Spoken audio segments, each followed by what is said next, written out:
오늘 우리가 함께 보실 말씀은 요한일서 1장 1절부터 10절까지 말씀입니다.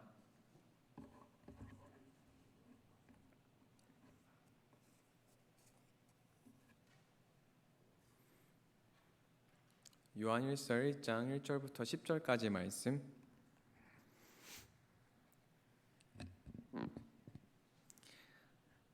다 찾으신 줄로 알고 제가 읽도록 하겠습니다.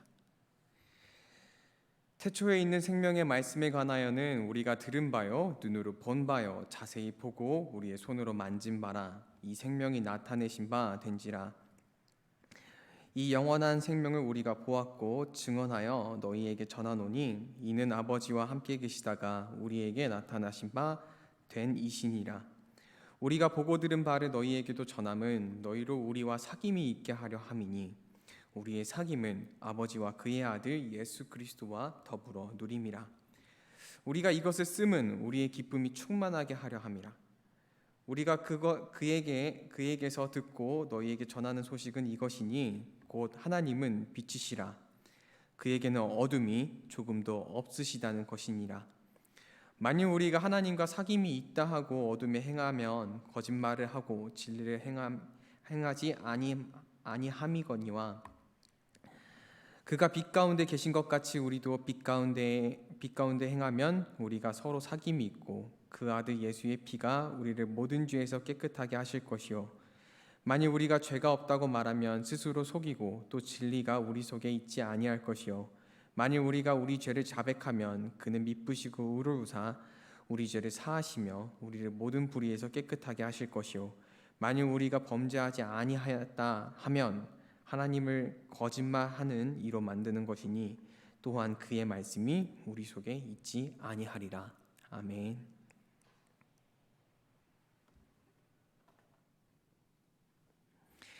네, 사랑하는 성도 여러분, 저는 여러분들에게 오늘 우리의 사귐이라는 제목으로 말씀을 전하고자 합니다.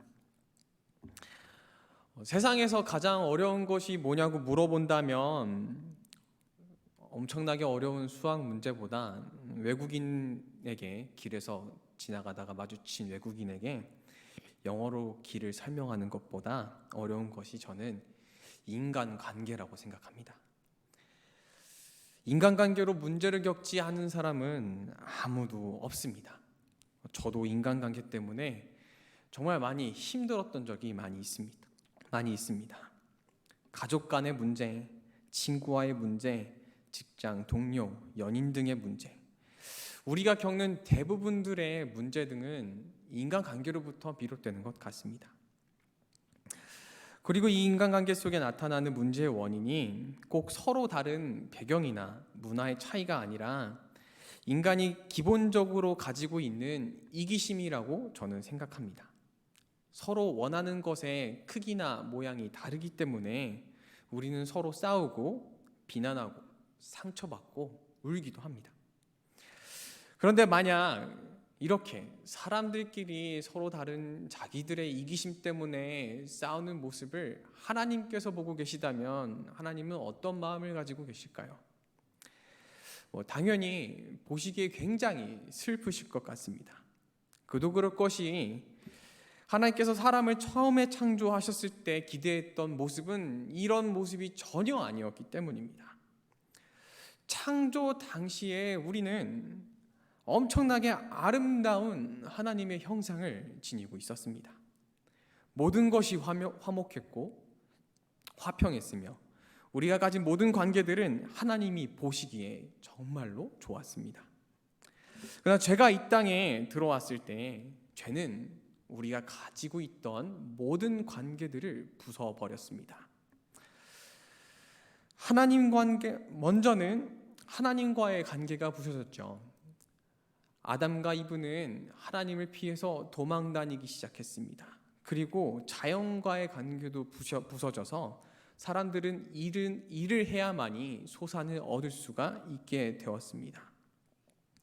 그리고 인간과의 관계, 사람과의 관계도 무너져서 하나님 앞에서 사람들은 서로 책임을 떠넘기기 시작했고 결국에는 죽이는 일까지 생기고 말았습니다. 이렇게 죄로 인해서 부서져 버렸던 이 관계들을 보면 다시 온전하게 회복시킬 수가 없을 것 같아 보이지만, 하나님은 이 부서진 관계 속에서 새로운 길을 내실 것을 계획하고 있으셨습니다. 바로 아들이신 그리스도를 통해서 아들을 십자가에 못 박혀 죽게 하시고, 이를 통해서 모든 관계들을 이전보다 더 새롭게 회복시키셨습니다. 그렇다면 이제 하나님께서는 우리에게 이 교회 안에서 어떠한 관계를 보고자 하실까요? 바로 하나님께서 처음에 바라셨던 것보다 더 큰 올바르고 사랑스러운 관계일 것입니다. 오늘은 요한일서 말씀을 통해서 하나님께서 회복시키신 관계, 우리의 사귐이 어떠한 사귐이 되어야 하는지 함께 세 가지로 나누어서 살펴보는 시간을 갖도록 하겠습니다. 먼저 첫 번째로, 우리의 사귐은 예수를 드러내는 사귐이 되어야 합니다. 그리스도인들은 세상 사람들과 다르게 무엇인가 세상에 보여줄 수 있는 사람이어야만 합니다.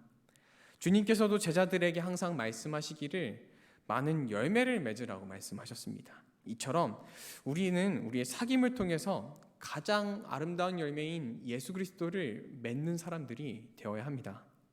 왜 특별히 우리가 이렇게 사귐을 통해서 예수를 드러내야 하냐면, 우리의 사귐 속에는 아주 특별한 속성이 있기 때문입니다. 요한일서는 그 특별한 속성에 대해서 설명합니다. 먼저 요한일서 1장 1절 말씀을 같이 함께 보도록 하겠습니다. 1절 말씀을 보시면 태초부터 있는 생명의 말씀에 관하여는 하고 시작합니다. 이 말씀은 어디에선가 익숙해 보이는 말씀이지 않습니까?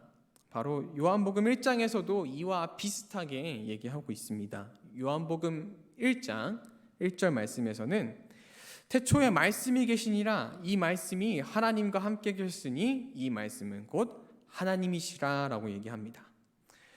여기서 요한일서가 요한복음과 조금 다르게 강조한 것은 그 하나님의 말씀을 그저 안 것이 아니라 내가 듣고 직접 보고 만졌다라고 1절의 후반부에서 얘기를 합니다. 즉 요한은 태초의 생명이신 말씀, 바로 예수 그리스도를 자신이 직접 보고 느끼고 들었다라고 얘기합니다. 여기서 그가 경험했다는 사실을 상당히 강조하는데요. 요한이 그 말씀이신 하나님이 그저 이 땅에 오셨습니다라고 얘기했을 수도 있었지만, 그저 자신이 머리로 마음으로 예수 그리스도께서 이 땅에 오셨습니다라고 자기가 깨달은 바를 얘기할 수도 있겠지만, 요한은 특별히 자신의 신체적인 감각을 통해서 예수를 만났다는 것을 굉장히 강조합니다. 그 이유는 1절과 2절에서 반복되는 생명이라는 단어와 관련이 있다라고 생각합니다. 1절과 2절 말씀을 잠시 보시면 2절 말씀입니다.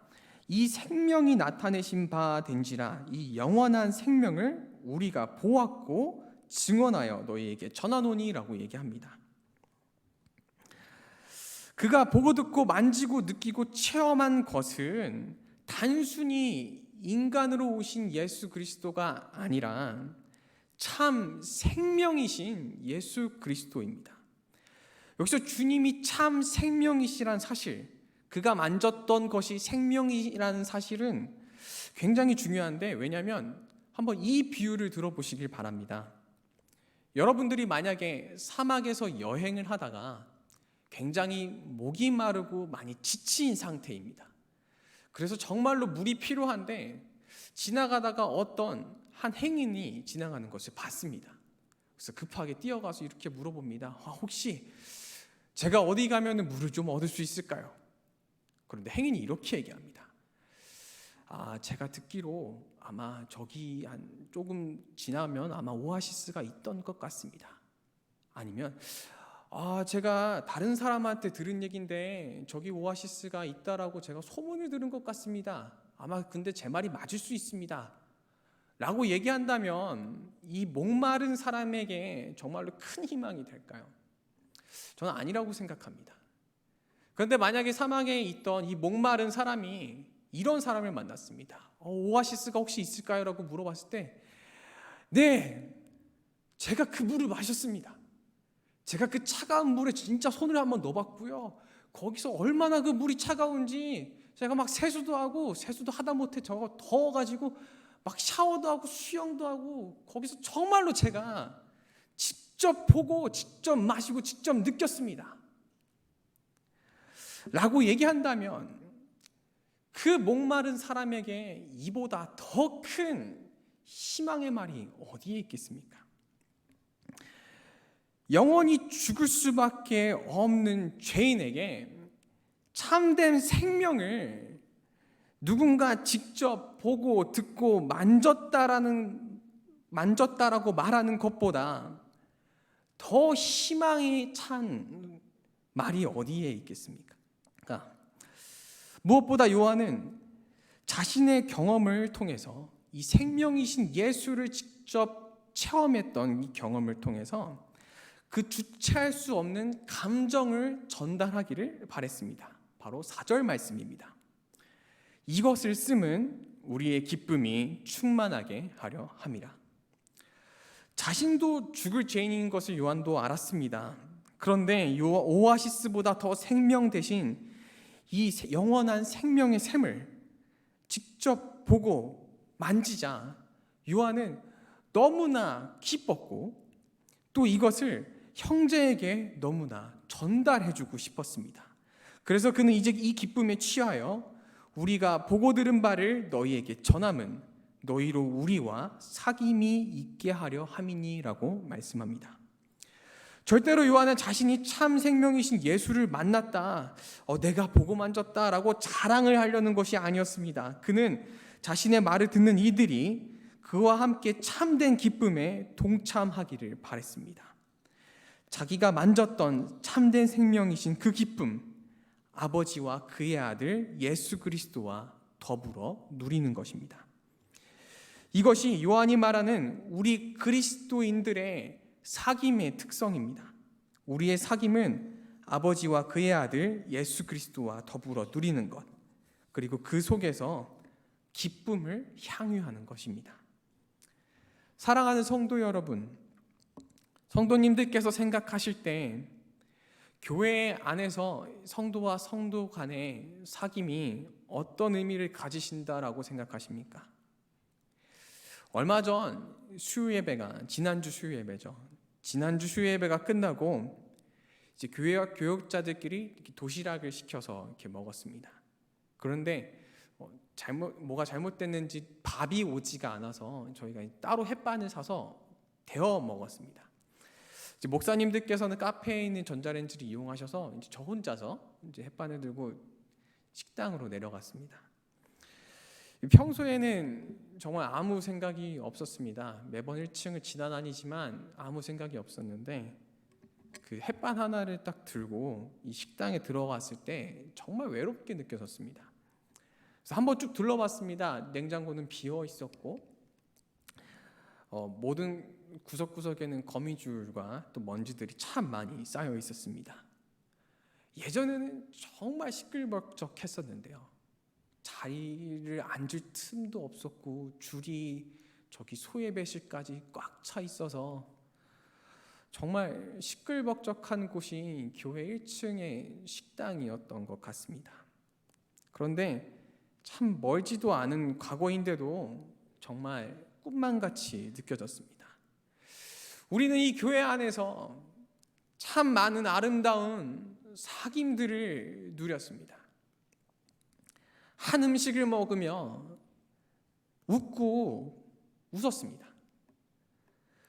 그런데 코로나가 닥치고 거의 2년이라는 시간이 지나게 되자 식당에 쳐져 있던 거미줄처럼 그 먼지들처럼 우리는 서로 지쳐 있는 것을 보게 됩니다. 예전처럼 함께 먹을 수가 없고 웃을 수도 없고 같은 자리에 있을 수도 없습니다. 이것이 언제까지 진행될지도 잘 모르겠습니다. 하지만 만약에 우리가 함께 있을 수 없다는 이유로 우리의 사귐이 식어지고 늘어지고 거미줄이 쳐지기 시작한다면 어쩌면 우리의 사귐 속에는 그저 인간적인 관계에 즐거움만 있었을 뿐인지도 모르겠습니다. 교회 안에서의 사귐은 세상에서의 사귐과 너무나 다릅니다. 기본적으로 여기서 오늘 본문에서 말하는 이 사귐이라는 단어는 공통으로 무엇인가를 갖는 것을 의미합니다. 그렇다면 우리는 공통으로 무엇을 가지고 있습니까? 즐거움도 아니고 감동도 아니고요, 마음의 위안 또한 아닙니다. 우리는 요한이 만지고 보았다고 말하는 그 생명, 영원한 생명이신 예수 그리스도를 함께 가지고 있습니다. 요한이 이 말씀을 기록했을 당시 이 편지를 받는 성도들 중에도 이미 일부는 교회를 떠났고 어떤 이들은 진심으로 그 교회 안에 속해 있지 않은 자들이 있었습니다. 다시 말하면 지금의 때와 같이 믿음이 연약한 성도들과 그렇지 않은 성도들마저 힘을 잃어가고 있었습니다. 이런 상황에서 요한은 우리의 사귐 속에 다른 것이 있다라고 말하지 않습니다. 아니, 오히려 우리의 사귐은 다른 것으로는 불가능하고 자기가 직접 체험했던, 자기가 직접 만졌던 그 생명, 죄인들이 서로가 하나가 되게 하고 하나님께서 결코 다른 이름을 주신 적이 없는 오직 예수의 이름만이 우리의 사귐을 가능하게 하며 오직 예수만이 이 사귐의 중심이 된다라고 말씀하고 있습니다. 한번 다른 서신서들을 펼쳐보시기를 바랍니다. 모든 서신서에서 그들은 하나같이 시작과 끝에 그들의 사귐 속에, 그들의 교제 속에 예수 그리스도만이 있다는 것을 발견하게 될 것입니다.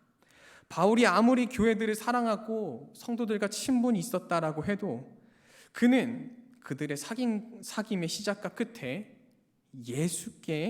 사귐의 시작과 끝이 예수께 있는 줄을 알았습니다. 오직 예수님으로 인해서 더불어 누리는 것, 그것이 우리의 사귐의 특성입니다. 그리고 저는 우리 교회가 이 성도님들 간의 사귐에 있어서 이 예수를 드러내야 된다라고 생각합니다. 성도님들이 어떤 사귐을 가지고 계신지는 모르겠습니다.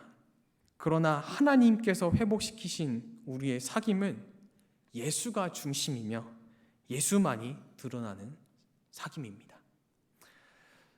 우리가 사랑하는 사람에게 정말 값진 것을 줄 때 수많은 말보다 값비싼 이렇게 반지 하나를 주는 까닭은 그 반지 안에 더 많은 의미를 담고 있기 때문이라고 생각합니다.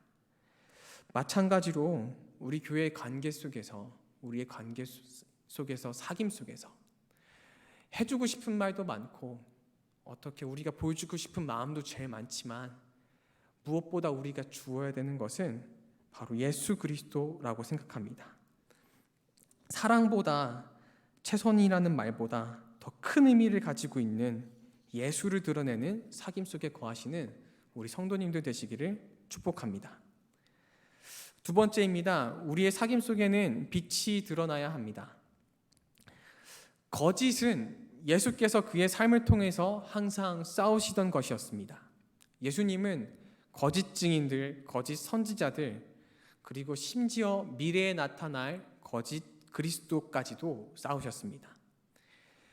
이 거짓들과 싸우시는 주님의 방법은 무엇이었을까요? 요한복음 8장에 보면 주님께서는 유대인들에게 이렇게 말씀하십니다. 너희는 아비 마귀에게서 났으니 너희 아버지 욕심대로 너희도 행하고자 하느니라.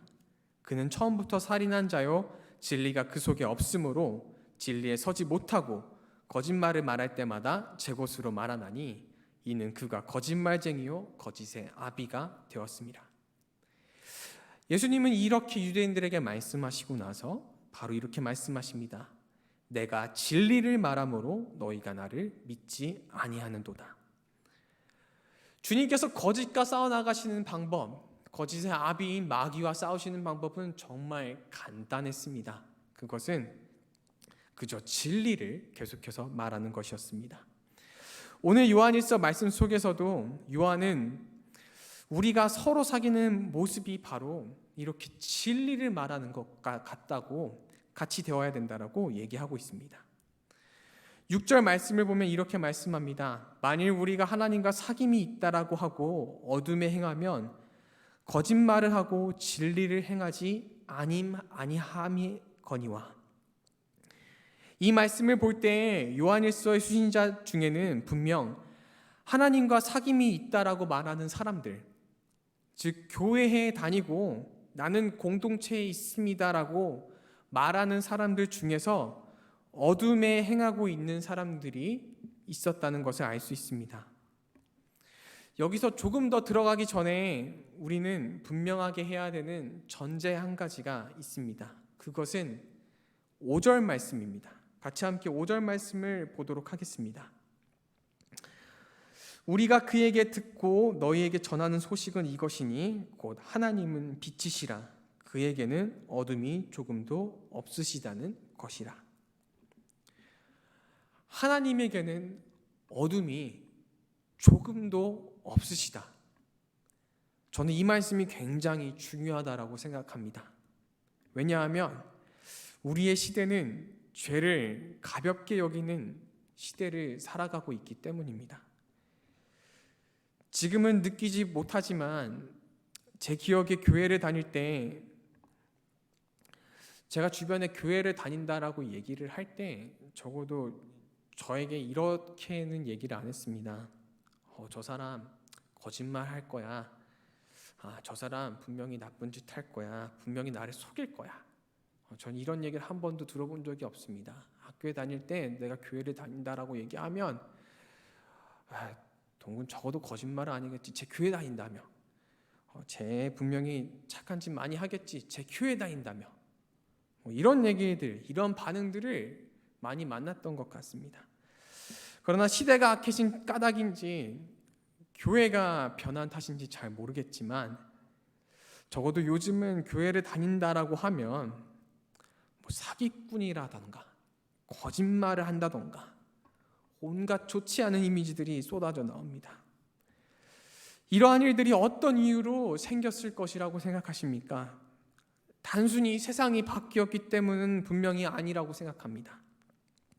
저는 이 변화가 교회 안으로 들어오는 작은 어둠들, 하나님과 사귐이 있다라고 얘기하나, 교회에 다닌다라고 얘기하나, 어둠에 행하는 행위를 멈추지 않았기 때문에 일어난 것이라고 생각합니다.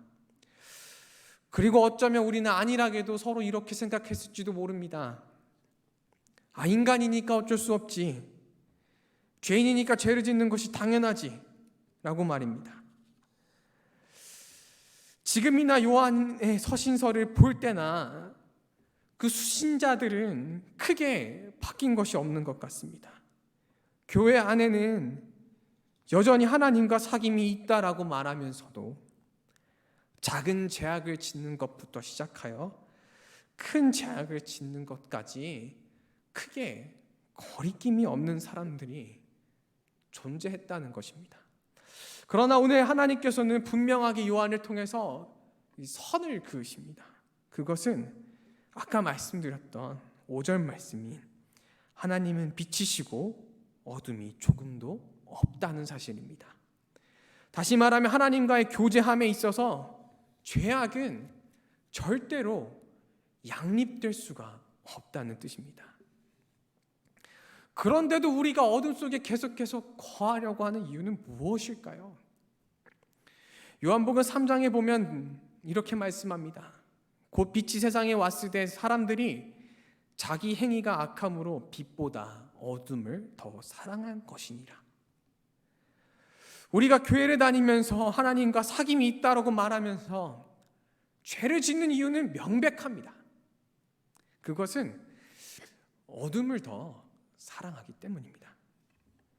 그러나 하나님은 결코 우리를 어둠 속에 거하도록 회복시키지 않으셨습니다. 그에게는 어둠이 없으시기 때문입니다. 그래서 하나님은 우리에게 한 가지 길을 소개해 주셨습니다. 7절 말씀을 함께 보도록 하겠습니다. 그가 빛 가운데 계신 것 같이 우리도 빛 가운데 행하면 우리가 서로 사귐이 있고 그 아들 예수의 피가 우리를 모든 죄에서 깨끗하게 하실 것이요. 이제 우리가 하나님께서 빛 되신 것 같이 어둠에서 돌이켜 그 빛 가운데 거하면, 다시 말하면 하나님께서 비춰주시는 길로 들어가서 회개하면 예수의 피가 우리를 씻겨주실 것입니다. 아들의 죽으심으로 인해서 우리는 이제 하나님께서 비춰주시는 그 빛 가운데에 거할 수 있게 되었습니다. 이 말씀이 너무나 슬프지 않습니까?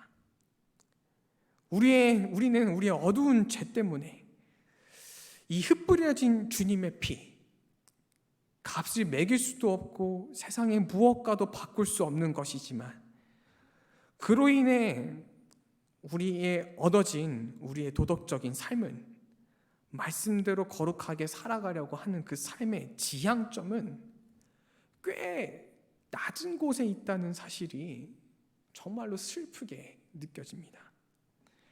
저는 여기서 한 가지 상상을 해보았습니다. 만약에 우리가 요한과 그의 제자들과 함께 대화를 하고 그들의 사귐의 한 가운데 있다면 어떨까 하고 말입니다.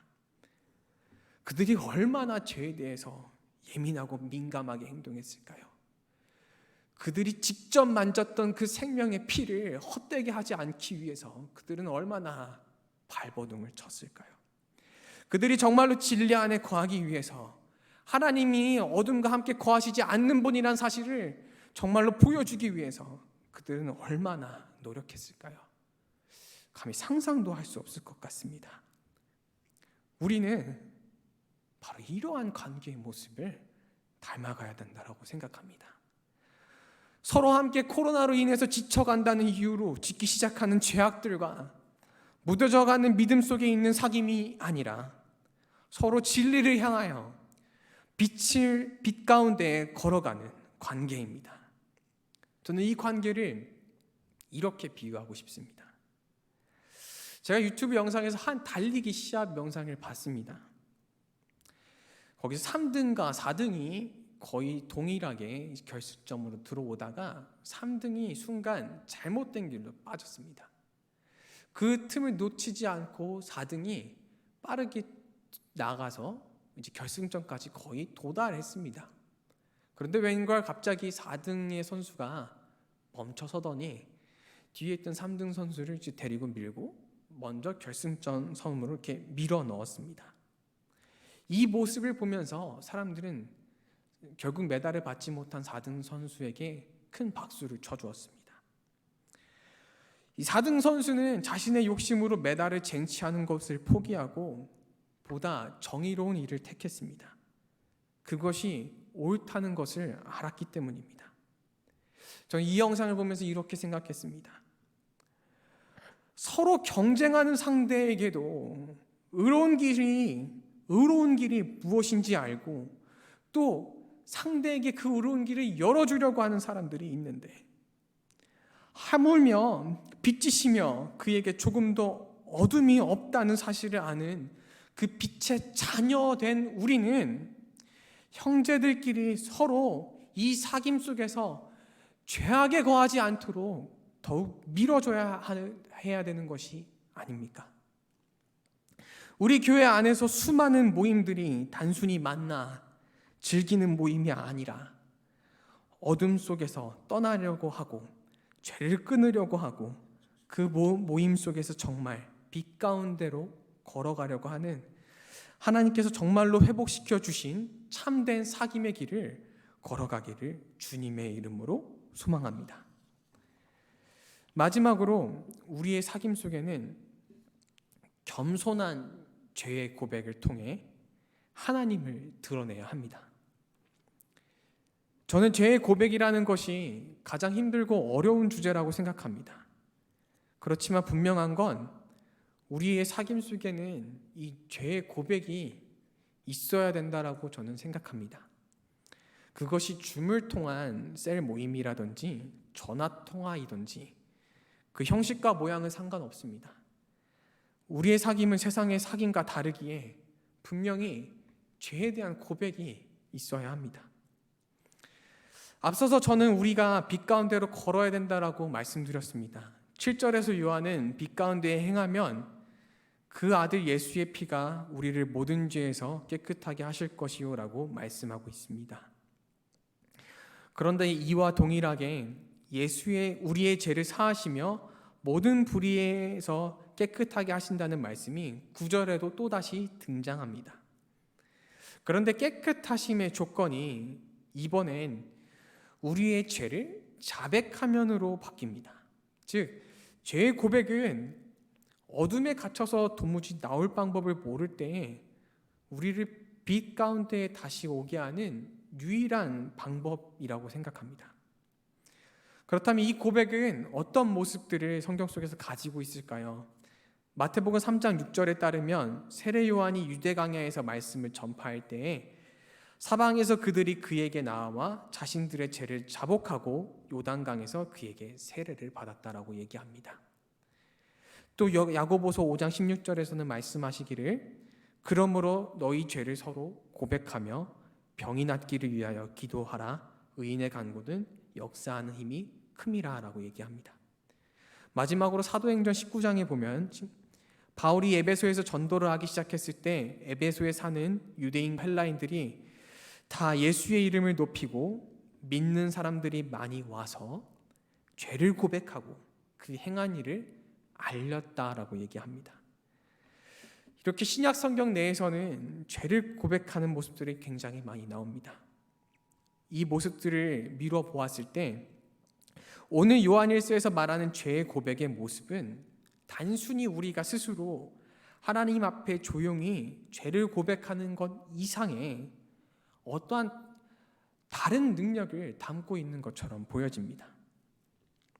혹시 성도 여러분들은 자신의 죄를 자복하는 사람을 본 적이 있습니까? 공개적으로 다른 사람들 앞에서 자기의 죄를 회개하는 사람들을 보신 적이 있으십니까? 아마 다 한 분쯤은 있으실 거라고 생각합니다. 제가 가장 기억에 남는 이 죄를 고백하는 사람의 모습은 저의 형입니다. 중학교 때 참 수련회를 많이 다녔습니다. 수련회를 갔다 오고 나서 저는 저희 형보다 기도를 정말 많이 했기 때문에 집에 가서 엄마한테 막 자랑을 했습니다. 엄마, 내가 진짜 많이 기도했고 나 진짜 많이 회개했어요 라고 막 자랑하고 엄마 막 잘했다고 칭찬해 주셨는데 그때 형이 집에 들어가자마자 한 일이 있었습니다. 방문을 열더니 들어가서 문을 쿵 닫아버렸습니다. 그리고 한동안 나오지 않는 겁니다. 저녁 때까지 저녁 먹으라는 얘기도 듣지 않고 나오지 않았습니다. 그러면서 저는 형이 또 이제 수련회 갔다가 시험에 들었구나.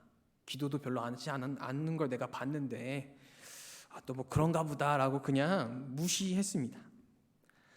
근데 저녁쯤 자기 전에 불이 다 꺼졌을 때 갑자기 형이 문을 열고 나왔습니다. 그리고 어머니께 이렇게 말했습니다. 어머니, 저 잠깐 시간 좀 있을까요? 제가 어머니께 드릴 말씀이 있습니다. 어머니께서는 그래 민구 얘기해봐 라고 얘기하셨습니다. 근데 형이 갑자기 무릎을 정말 쾅 세게 꿇더니 거기 앉아서 펑펑 울면서 자기가 여태까지 지었던 죄들을 모조리 고백하는 겁니다.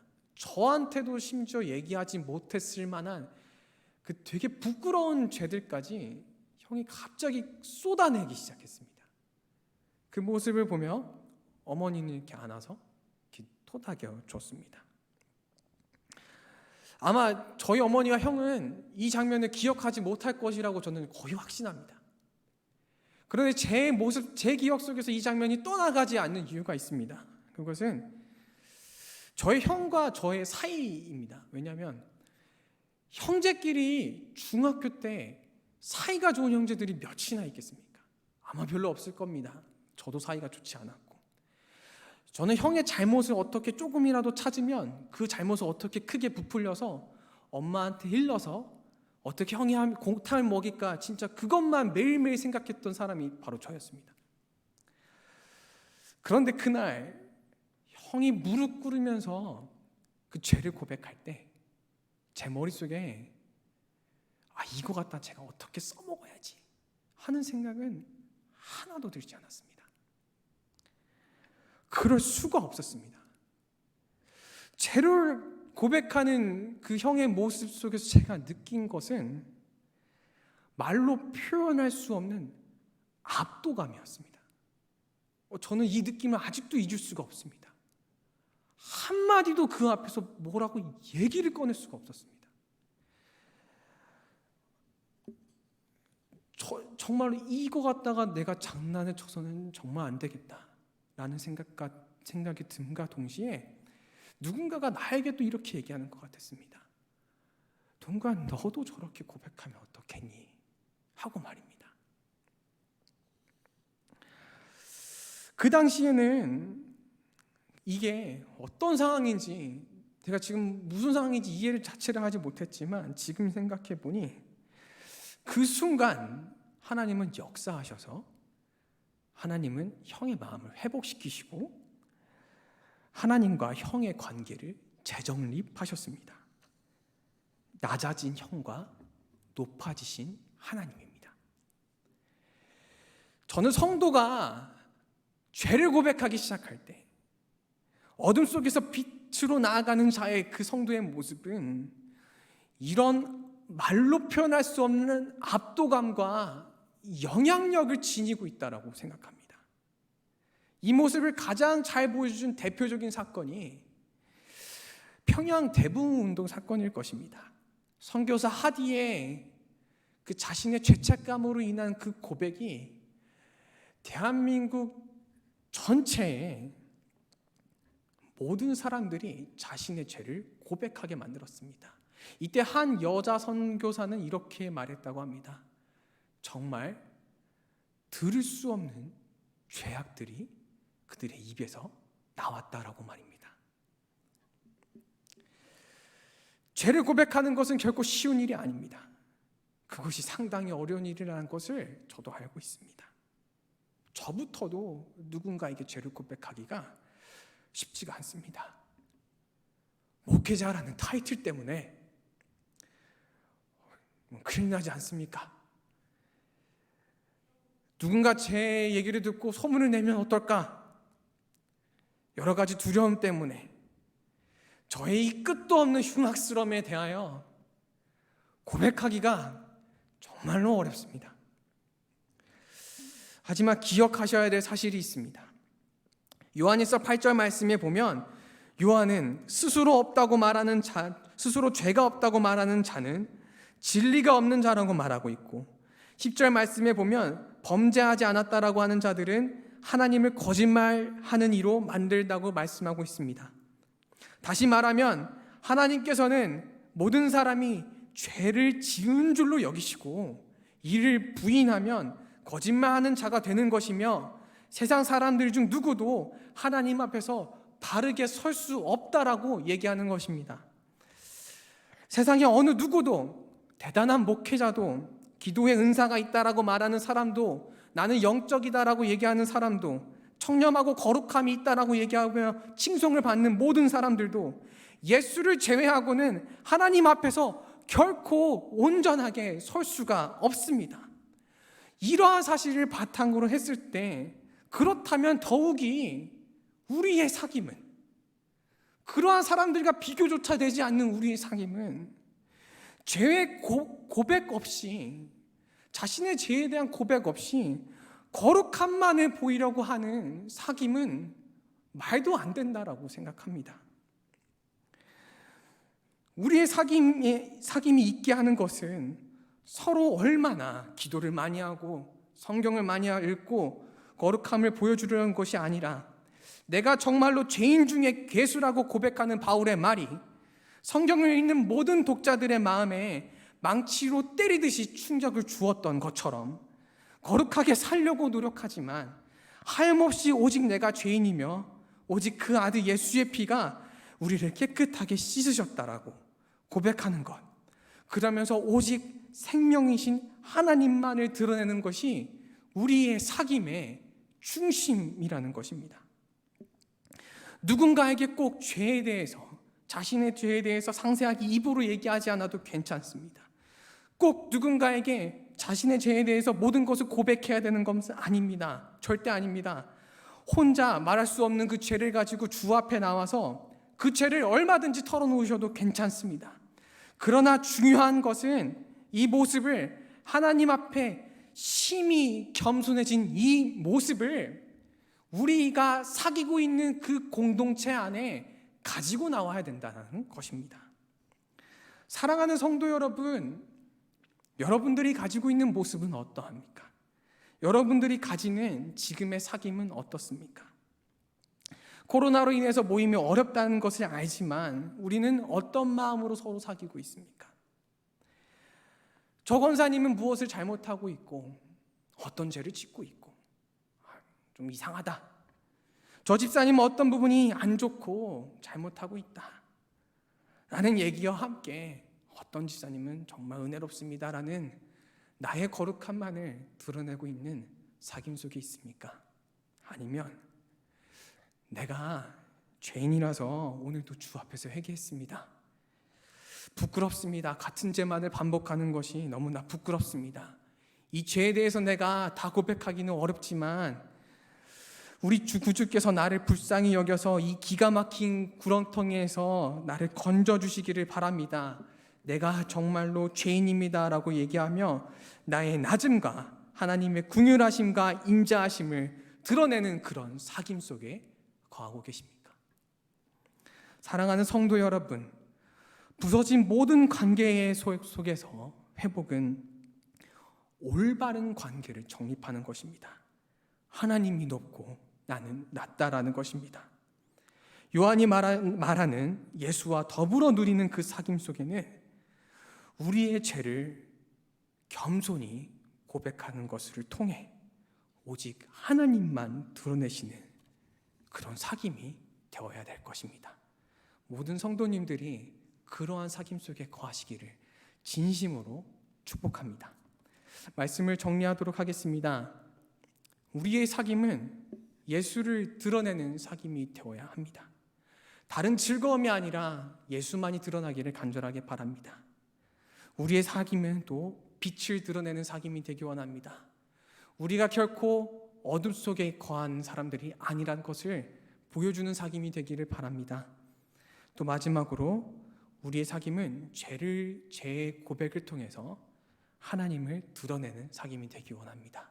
자신의 거룩함보다 자신의 낮아짐을 더 드러내는 그런 겸손한 사귐이 되기를 진심으로 축복합니다. 우리 같이 함께 찬양하도록 하겠습니다. 찬양은 516장 찬양하며 찬양을 마친 후에 기도하도록 하겠습니다.